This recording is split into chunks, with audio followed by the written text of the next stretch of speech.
Muito bem, hoje eu vou conversar com o Rodney Reis, da Avalia Systems. Ele vai trocar uma ideia com a gente sobre tecnologia aplicada em fusões e aquisições. Então, seja bem-vindo, Rodney. Conte pra gente quem é o Rodney Reis em 30 segundos. Obrigado, Leonardo, pela oportunidade aí de falar contigo e com a tua audiência. Cara, eu nasci no Rio, mas meu pai é da Força Aérea, eu acabei visitando vários lugares, morando em vários lugares no Brasil. Eu sou pai de família, acabei saindo do Brasil aos 16 anos, logo depois que eu casei. E, assim, na minha vida eu morei em vários países, eu morei nos Estados Unidos, morei na Argentina, morei na Inglaterra, acabei me naturalizando lá na Inglaterra também. E, no final das contas, eu vim parar aqui na Suíça há quase 10 anos já. E tenho ficado por aqui, é um lugar muito bacana, e foi aqui que eu acabei montando a Avalia junto com o meu sócio, que é professor na Universidade de Ciências Aplicadas aqui na área de computação. Meu background é na área de computação, na Federal de São Carlos, mas eu acabei indo muito para a área de negócios, e com isso a gente juntou negócios, né, finanças e ciência da computação para criar uma empresa que estava olhando, né, que está olhando para uma área que tem muita importância estratégica no negócio, mas pouca transparência e pouco conhecimento, principalmente entre as pessoas liderando investimentos e as pessoas tocando a execução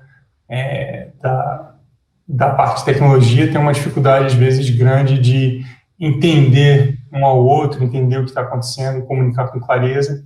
E a gente tem uma oportunidade aí para usar os dados que existem, né, para facilitar essa comunicação, porque aí com os dados fica mais fácil a conversa, deixa de ser opinião. Entendi. E que tipo de transação, que tipo de porte, onde que a Avalia entra, que tipo de perfil de empresa que está utilizando esse tipo de ferramenta de tecnologia? Legal.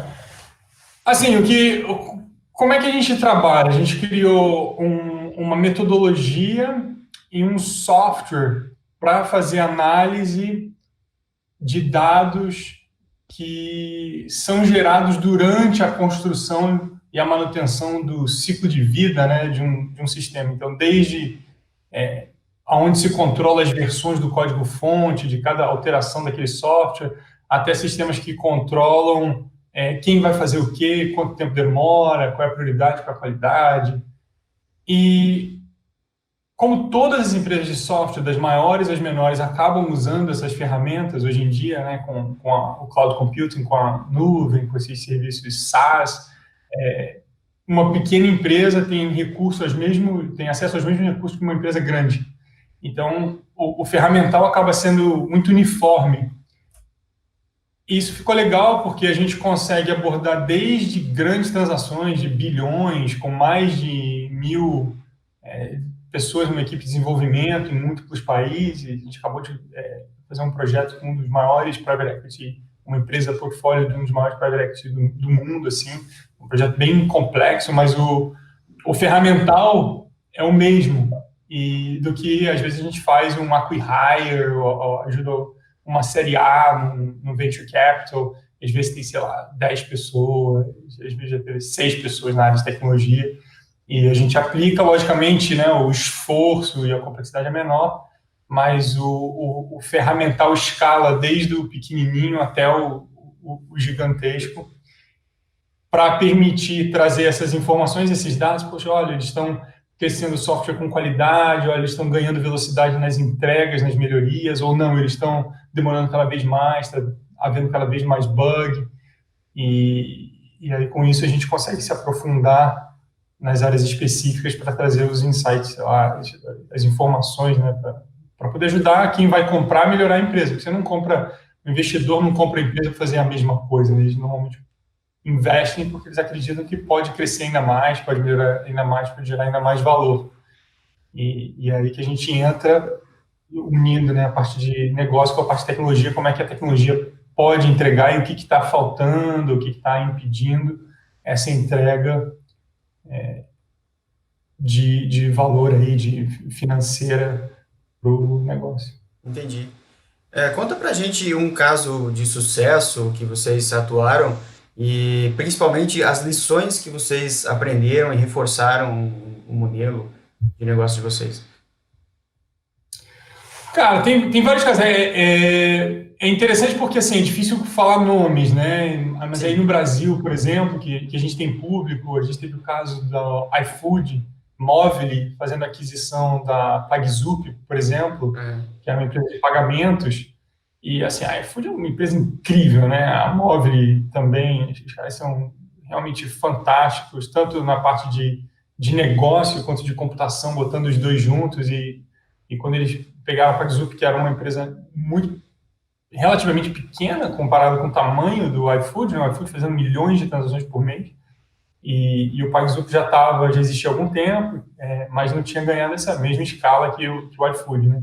E a grande questão é, pô, dá para adquirir, juntar e eles vão aguentar você abrir a torneira de um iFood para uma empresa pequena, e eles tinham, obviamente, tem até hoje uma equipe muito boa, uma tecnologia boa, mas sempre há coisas que podem melhorar, né? E a gente teve a felicidade, a capacidade de participar desse projeto, ver o que a gente podia dar de segurança para o pessoal do iFood e de recomendação para o próprio pessoal da PagZup para que fosse um sucesso, e isso está um grande sucesso. E é legal também porque a gente isola as duas partes com relação à propriedade intelectual, né? Então, isso dá uma segurança para quem está investindo e para quem está negociando a transação, em saber que, olha, o que você fez de propriedade intelectual não passa entre um lado e outro. Isso é essencial para a gente, né? Então, a gente passa a opinião, mas nunca a propriedade intelectual em si. Nesse caso, quem que contratou vocês? Foi o buy side ou o sell side? Nesse caso, foi o buy side. Foi o iFood e a Movile que contrataram a gente para olhar o PagZup e dar um parecer em relação a eles. A gente também pode trabalhar com o sell side, mas aí é um trabalho de preparação, né? De olhar e organizar a casa para quando vier um investidor, eles poderem mostrar a excelência de tecnologia que eles têm. Perfeito. E assegurar o comprador que as coisas têm valor e estão bem organizadas e que têm potencial, porque para o investidor essa é a preocupação, né? Eu estou comprando uma empresa, essa empresa tem uma tecnologia realmente de valor, tem uma forma de trabalhar que vai sustentar o crescimento esperado, tem pessoas e talentos capazes de acompanhar esse crescimento e entregar o que é esperado, e é isso aí que a gente olha. Nesse caso foi o buy side, e aí é bem rápido, né? No caso do iFood foram 2 semanas, então foi bem intenso para a gente entregar um relatório.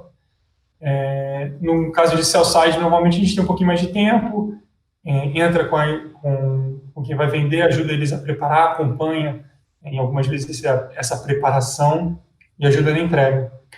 Um outro exemplo é o mais recente agora no Brasil também, foi o Banco Carrefour, fez a aquisição de uma fintech, Uoli.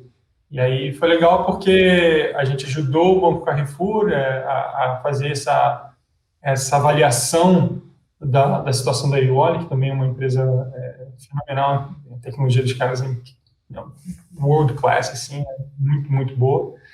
E aí agora a gente tem acompanhado eles aí, tanto Carrefour quanto Uoli, nesse processo de integração, porque aí são 2 corporações com tamanho muito diferente, áreas muito diferentes, né? Então a gente ajuda eles nesse processo de integração, de discussão de priorização, provendo recursos tanto na área de tecnologia quanto na área estratégica para conectar com a tecnologia. O foco é sempre tecnologia, mas trazendo o negócio e a estratégia para a área de tecnologia e a tecnologia para a área de negócio estratégico. Entendi. E teve algum caso de fracasso, de erro na história de vocês, né, durante alguma transação? Conte pra gente alguma história e as lições que vocês também aprenderam disso. Cara, assim, fracasso é uma coisa é, interessante de definir numa transação dessa, né? Normalmente o pessoal quer fechar negócio, então quando não fecha negócio, vai considerar, pô, fracassou. Mas às vezes é melhor, às vezes você identifica um risco cedo e evita um problema. Uma área que é comum é a área de talento, identificar quais são as pessoas-chave e cuidar dessas pessoas-chave. Quando a gente fala de tecnologia, o pessoal que trabalha em tecnologia, às vezes trabalha muito, principalmente quando você está, né, nesse processo de crescimento rápido, de venda da empresa, levantamento de capital. O pessoal trabalha muitas horas. E isso tem uma tendência de burnout ou de cansaço desses engenheiros nessa pressão, né?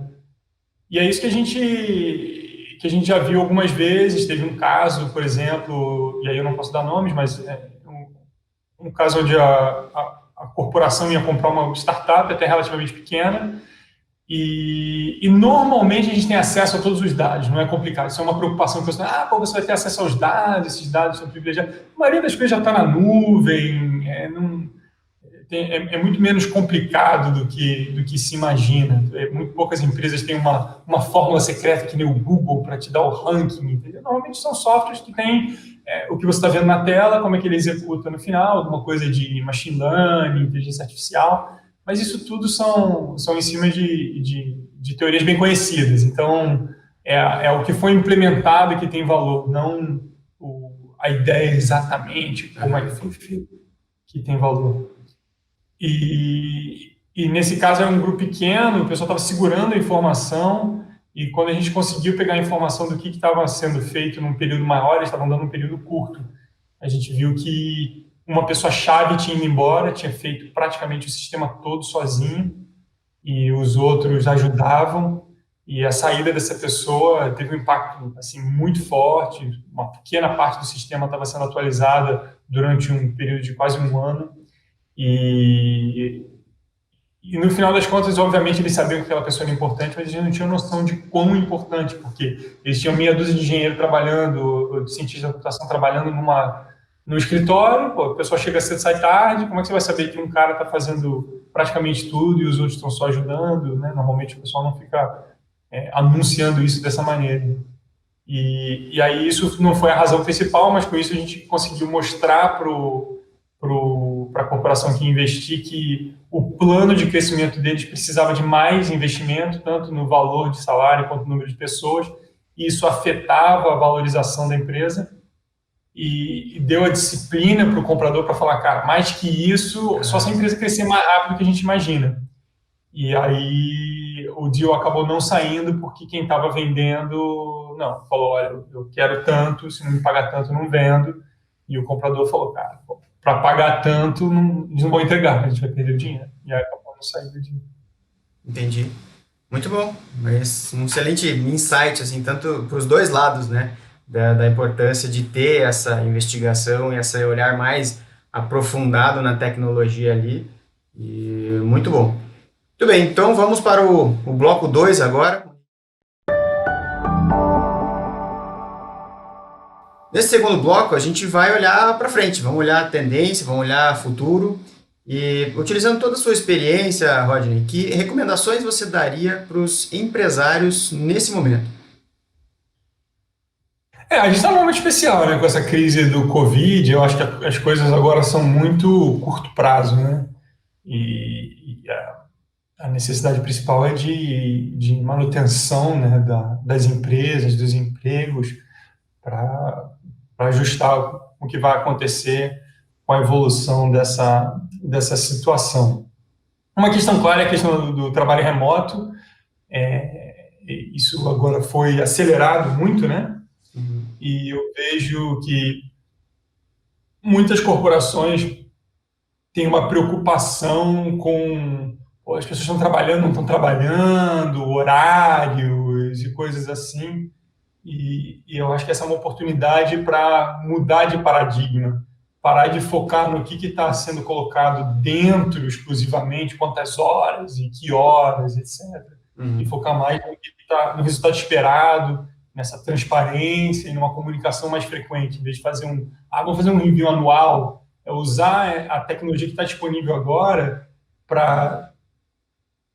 E essa situação que forçou as pessoas a realmente trabalharem de casa, para entender, ok, tem que ter um certo blend aí de tempo pessoal e tempo de trabalho, e que o principal é dar clareza para as pessoas do que quer ser atingido, comunicar com frequência e dar transparência do que está se achando de resultado. Eu acho que essa é a oportunidade, acho que a tecnologia está habilitando isso muito, e agora as pessoas têm que conseguir...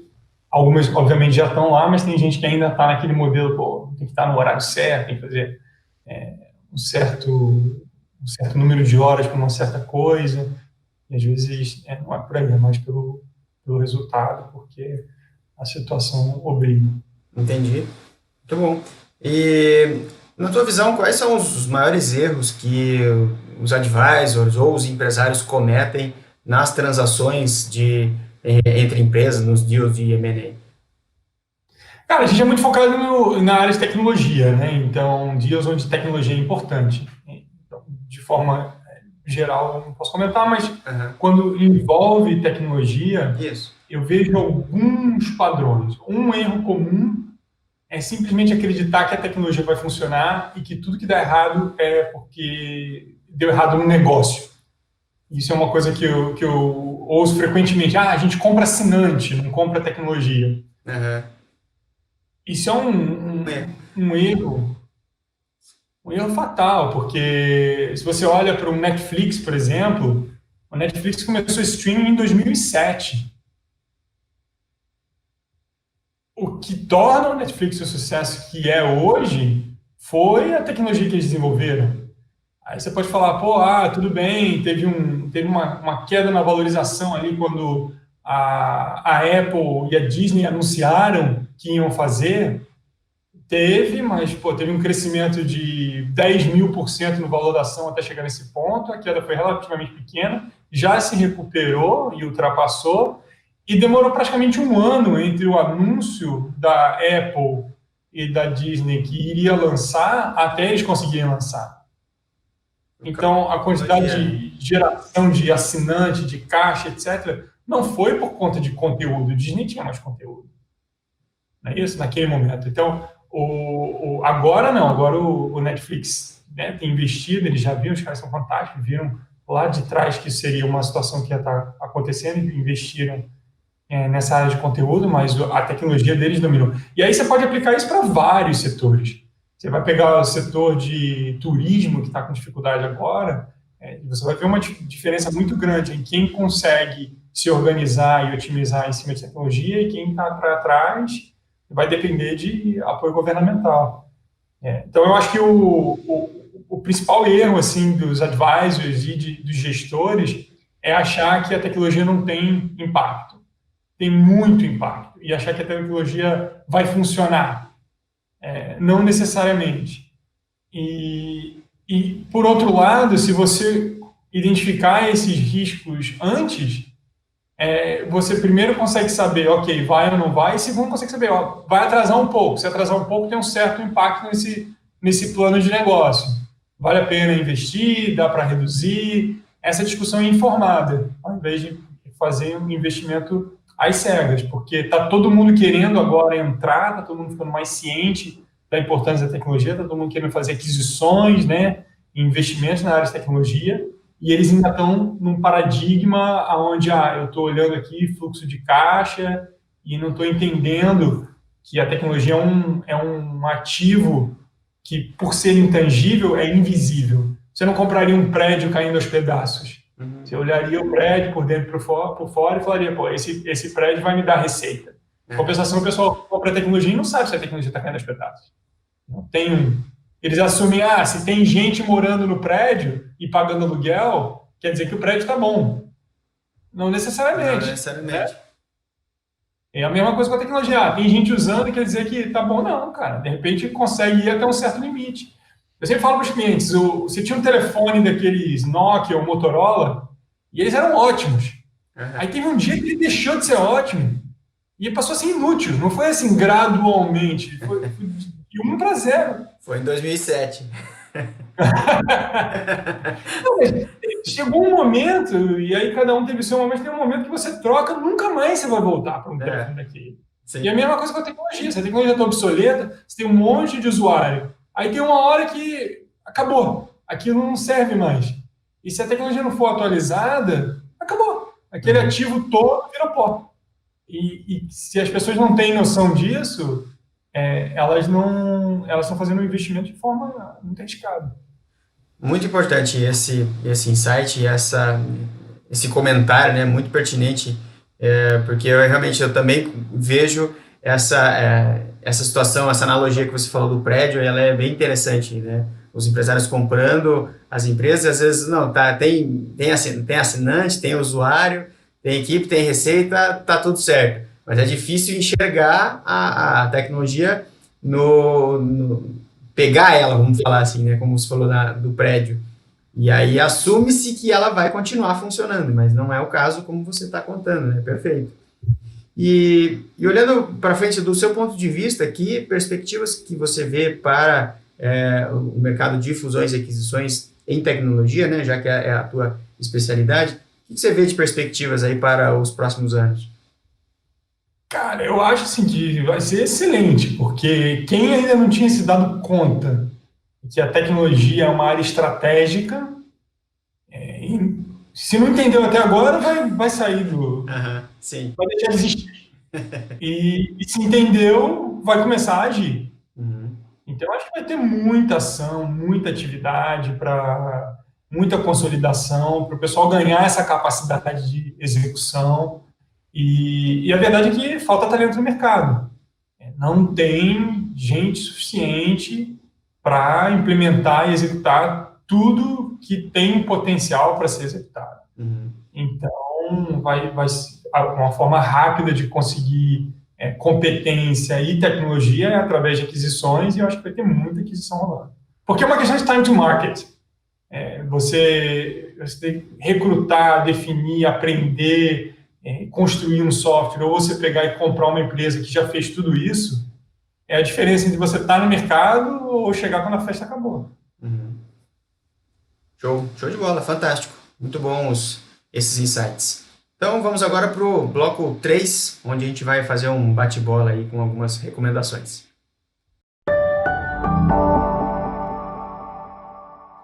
Então, nesse bloco, a gente vai fazer um bate-bola com várias dicas, recomendações do Rodney para nossa audiência. Vamos lá? Rapidamente, 1 ou 2 livros que mudaram a sua vida, né? Não precisa ser só de negócio, mas aqueles livros que, né, viraram definitivamente uma página, que te marcaram.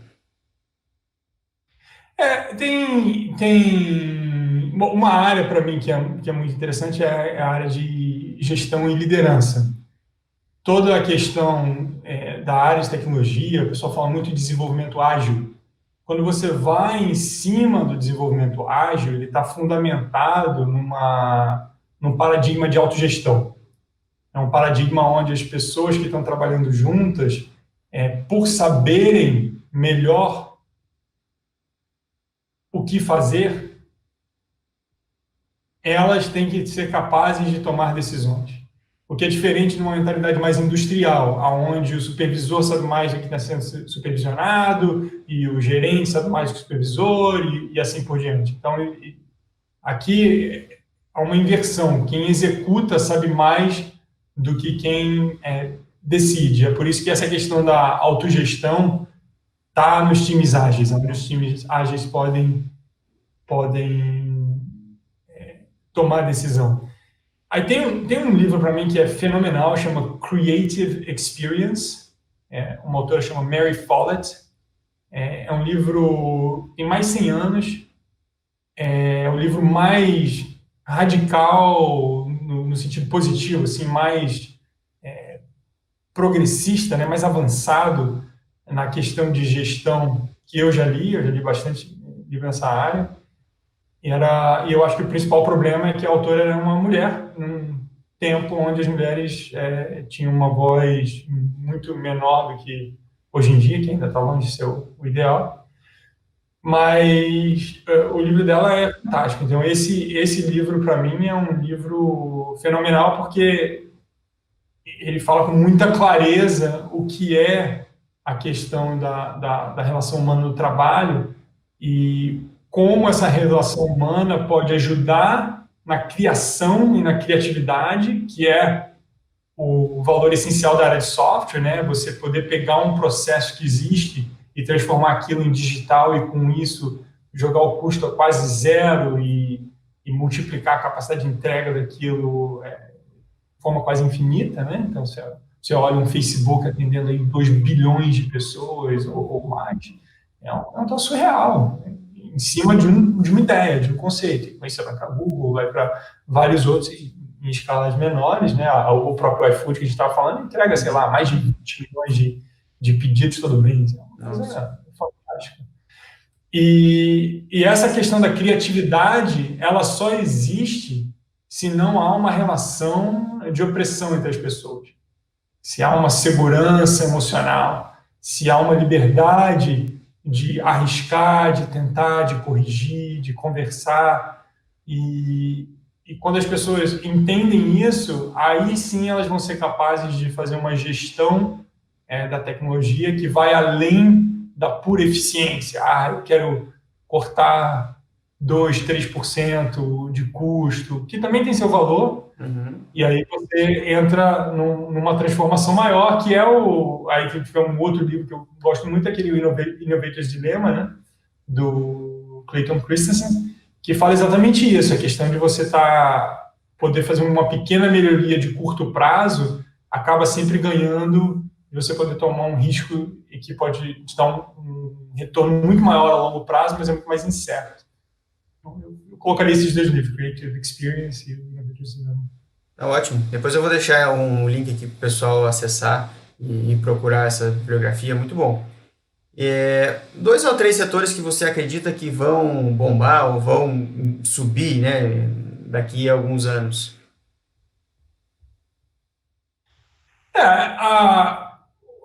O advento aí do 5G, eu acho que é muito interessante. Também acho que o que o Elon Musk está fazendo com esses satélites de baixa órbita, quando isso chegar e permear o mercado também, vai ser muito interessante, porque aí você começa a ter um acesso de latência baixa, banda relativamente larga, custo por unidade muito baixo, que pode trazer para o mundo físico o que o iPhone trouxe para os indivíduos, né? Você ter toda uma coleção de dados sobre a pessoa, agora você pode ter toda a coleção de dados sobre os objetos, sobre o fluxo de insumos e etc. Eu acho que isso aí vai ser transformador. Eu acho que biotecnologia é um negócio que também é um pouquinho mais adiante, toda essa questão de trabalho genético, engenharia genética, vai ter toda uma área de computação dando suporte a isso, mas acho que é uma área muito interessante também. E acho que software, de maneira geral, vai continuar se tornando o carro-chefe da produtividade no mundo, como foi a energia elétrica há um tempo atrás, a industrialização. O software vai ser, nos próximos 20, 30 anos, o motor de crescimento de produtividade. É por isso que a China, e aí com o software inclui a inteligência artificial, obviamente, mas você vê como a China e os Estados Unidos estão nesse combate por talento, por capacitação, porque é muito além do comercial. Quando você vê, quando você pensa na prosperidade das nações, a questão é a produtividade. Produtividade, eu esqueci agora o nome do economista que falou, a produtividade on the long run, no longo prazo, produtividade não é tudo, mas é quase tudo. E acho que o Friedman falou. E é isso, a ferramenta de produtividade vai ser software. Entendi. O Ray Dalio também fala muito nessa questão da produtividade, né, nos ciclos, e sempre que tem os ciclos de baixa e as economias precisam retomar, entra em cena muito fortemente a produtividade, né, e a inventividade humana tem esse caráter de ajudar as economias e os países a progredirem, né.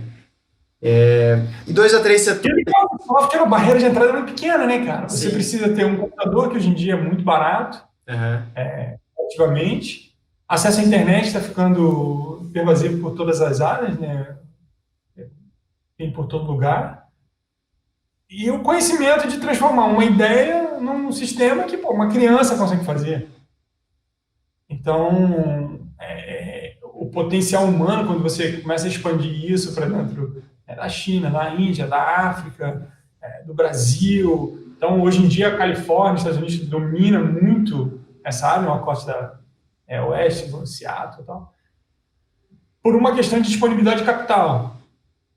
Você olha o que o SoftBank está fazendo, por exemplo, é interessante. Eles, estão apanhando um pouco agora com o que houve com o WeWork e uma série de movimentos, mas um fundo que levanta 100 bilhões de dólares para Venture Capital é mais que a soma do que tudo foi levantado pelos fundos de Venture Capital do Silicon Valley. Então, quando você começa a ter esses players que vão além, você pega o iFood, quem está por trás do iFood é o Naspers, que é uma empresa da África do Sul. E é dona de 1/3 da Tencent na China, então é uma das 8 maiores empresas de tecnologia do mundo. E as pessoas às vezes não reconhecem esses nomes, ficam focados só numa região, mas está começando a se tornar global. E vai ter uma transformação muito grande, uma oportunidade de alcançar, né, de diminuir o gap. E aí o gap, essa distância de geração de riqueza, que antes estava muito primeiro mundo, né, primeiro mundo, terceiro mundo, vai começar a se diluir, vai começar a ser mais, voltar a ser por número de pessoas, né? Se você conseguir instruir as pessoas, elas conseguirem criar, a geração econômica vai voltar a ser populacional. E aí, de novo, o Brasil tem um potencial violento, porque tem muitas pessoas, tem uma capacidade educacional muito boa, e a gente só precisa não deixar a burocracia atrapalhar, né? Sim, e até nisso que você estava falando do primeiro livro que você citou, se a gente, né, como país, conseguir dar uma estabilidade, uma segurança, uma qualidade de vida boa para as pessoas, a criatividade, a inventividade, ela começa a se expandir, né? Como você mesmo citou ali. E do lado oposto, olhando para os setores que você imagina, que você percebe que vão perder força nos próximos anos.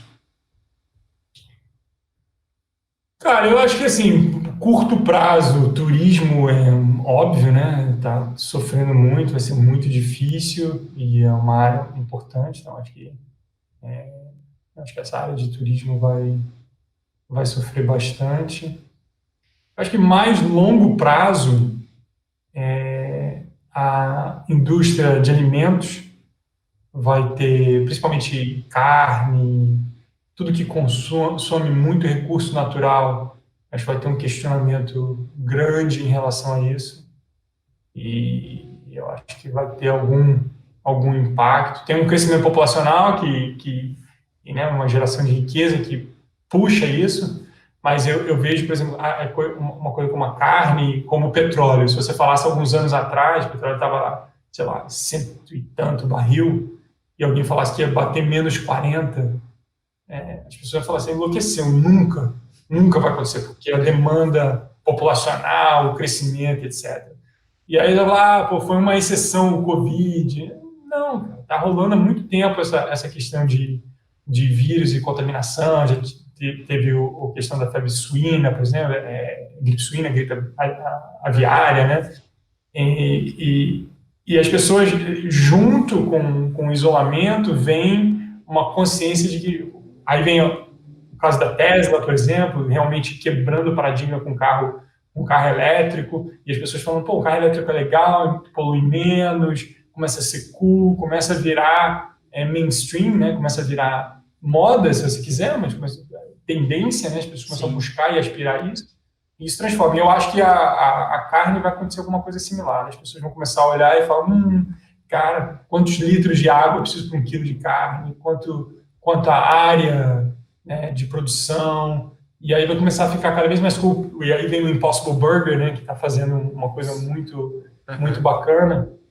E, então, eu acho que isso que é legal da tecnologia, né, cara? A tecnologia vai começar a trazer alternativas para as coisas que estão consumindo e esgotando os recursos naturais e vai começar cada vez mais a tecnologia a quebrar esses paradigmas e começar a trazer alternativas mais viáveis. Então, acho que todas as áreas que esgotam recurso natural, elas deviam se preocupar muito. Então, óleo, petróleo seria uma terceira área que eu diria que vai continuar tendo dificuldade. Um case que eu lembrei, eu não sei se ela é argentina ou se ela é chilena, uma empresa chamada Not Milk ou Not Meat, Notco, não da empresa, mas que ela pegou os algoritmos, destrinchou os ingredientes, e ela produz leite à base dos mais diversos tipos de ingredientes. Então ela pega lá uma proteína, uma vitamina da beterraba, junta com uma da mandioca, com uma da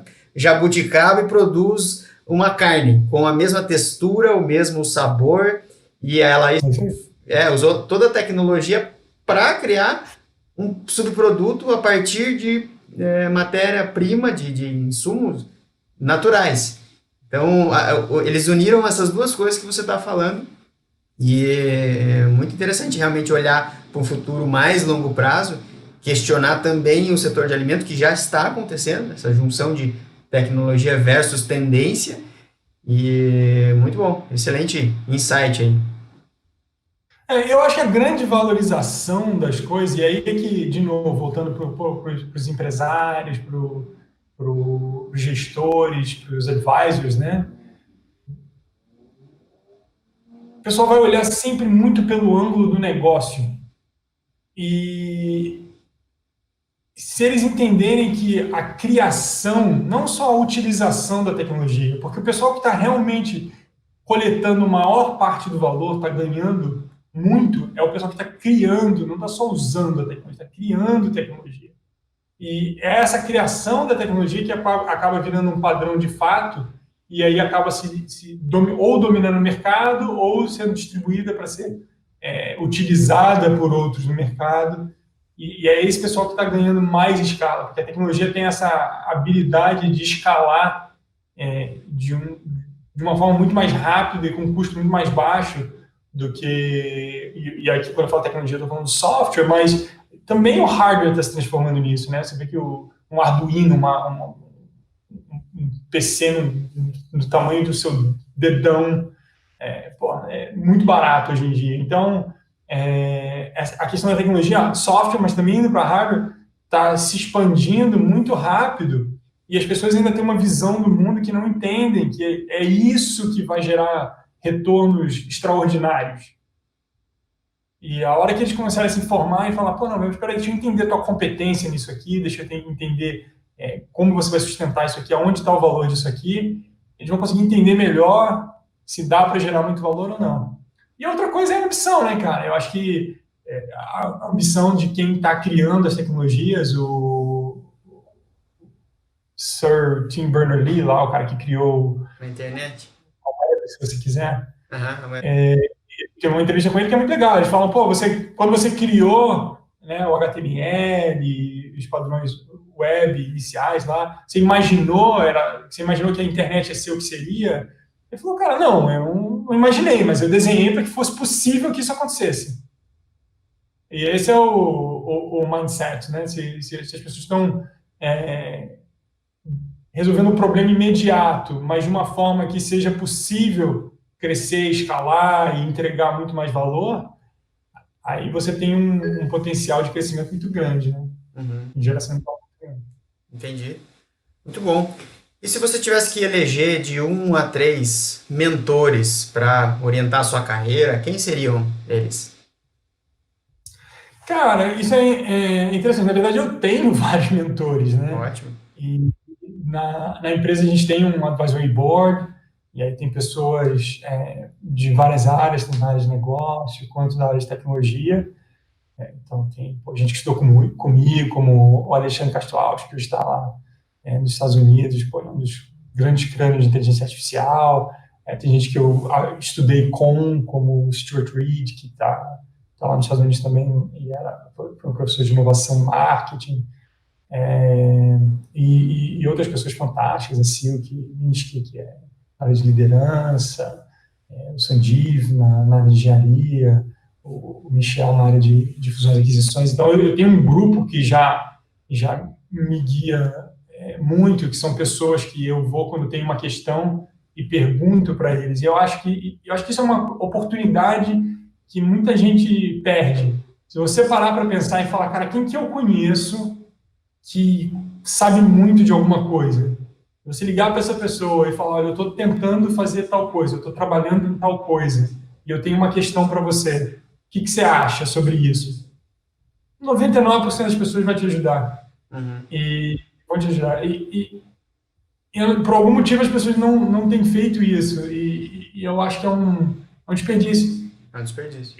Cara, eu não tenho a menor vergonha de pedir para essas pessoas, e são mentores fantásticos, e sempre que possível eu agradeço, reconheço, e de vez em quando, ainda mais tendo 6, na pior das hipóteses, se eu falar com um todo mês, eu vou falar com a pessoa cada 2 vezes por ano. Então não é uma coisa também que onera tanto a pessoa assim para te ajudar. E a mesma coisa, quando eu posso ajudar alguém, as pessoas me querem ajuda, eu ajudo com o maior prazer. Então, eu acho que não deveria ser teórica essa pergunta, tem que ser posta na prática.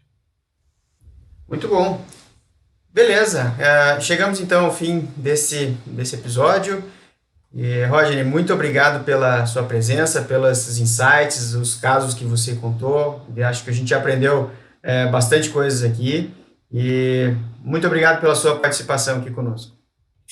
Pô, obrigado a você, Leonardo. Parabéns pelo trabalho. E se precisar de alguma coisa, a gente está aí, eu estou disposto. Maravilha. Valeu, um abraço.